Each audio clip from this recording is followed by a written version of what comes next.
মার্কেটে যায় কোনো জিনিস কেনার সময় দাম বলার সাথে সাথে যদি দোকানদার দিয়া দেয়, ভাই রে ভাই, সেদিন মনে হয় যে আমি ঠকিয়া গেছি।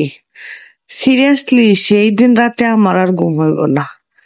দোকানদার কেন দিয়া দিছে, দোকানদার কেন দামাদামি করলো না, তার মানে আমি দাম বেশি বললালছি, এজন্য ওই দোকানদার দিয়া দিচ্ছে। সত্যি আমার সাথে এমনটাই হয়, আমি এমনটাই করি। ওই চিন্তা সেদিন মনে করেন আমি শেষ।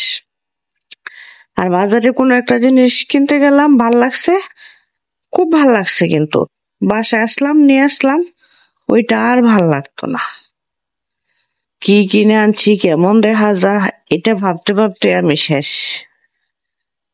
অন্যজন কিনলে ঠিকই ভাল লাগবো, কিন্তু যখন নিজে কিনবাম তখন আর সেই জিনিস আর ভাল লাগে না। তখন মনে হয় যে পুরানো হয়ে গেছে, কি কিনে আনলাম আল্লাহ ভালো জানেন।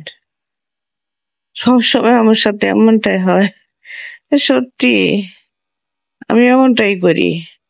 কোনো জিনিস আনার পর সেম নিজের মাথায় এমনটাই খালি কাজ করে, যে মনে হয় ঠিক হয় না, এটা আনা, ঠকে গেছি, এইসব আবল মাথার মধ্যে সবসময় ঘুরতেই থাকে।